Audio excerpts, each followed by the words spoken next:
நண்பர்கள் அனைவருக்கும் வணக்கம். இன்னைக்கு நம்ம அந்த வீடியோல பிஎம் கிசான் பயனாளர்களுக்கு 19வது தவணை தொடர்பாக முக்கியமான புதிய தகவல் ஒன்று வெளியாகி இருக்கு. ஸோ அதை பத்தி இப்ப நம்ம பார்த்துடலாம். நாட்டின் வளர்ச்சிக்கும் வாழ்வாதாரத்திற்கும் முக்கிய பங்கு வகிப்பது விவசாயம். விவசாயத்தையும் விவசாயிகளையும் காப்பாற்றும் வகையில் மத்திய மற்றும் மாநில அரசுகள் பல வகையான திட்டங்களை செயல்படுத்தி வருகின்றன.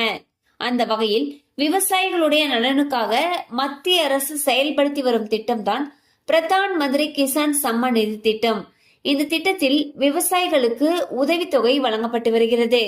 ஆண்டுக்கு 6000 ரூபாய் வழங்கப்படும் இந்த உதவித்தொகை 4 மாதங்களுக்கு ஒரு முறை 3 தவணைகளாக ஒரு ஆண்டில் வழங்கப்பட்டு வருகிறது. மேலும் பிஎம் கிசான் திட்டத்தின் மூலம் நேரடியாக விவசாயிகளுடைய வங்கி கணக்குகளுக்கே 4 மாதங்களுக்கு ஒரு முறை 2000 ரூபாய் பணம் செலுத்தப்பட்டு வருகிறது.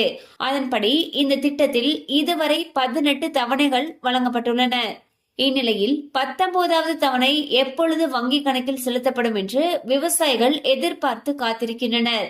இந்நிலையில் 19வது தவணை பணம் எப்பொழுது கிடைக்கும் என்பது குறித்த முக்கியமான தகவல் ஒன்று வெளியாகியுள்ளது. அதன்படி பிப்ரவரி மாதம் 24ஆம் தேதி விவசாயிகளுக்கு பிஎம் கிசான் திட்டத்துடைய 19வது தவணை தொகை கிடைக்கும் என்று எதிர்பார்க்கப்படுகிறது. சோ பாத்தீங்கன்னா பிஎம் கிசான் திட்டத்துடைய 19வது தவணை தொகையானது வரக்கூடிய பிப்ரவரி 24ஆம் தேதி விடுவிக்கப்படுறதுக்கு இருக்கிறதாக தகவல்கள் தெரிவிக்கின்றன.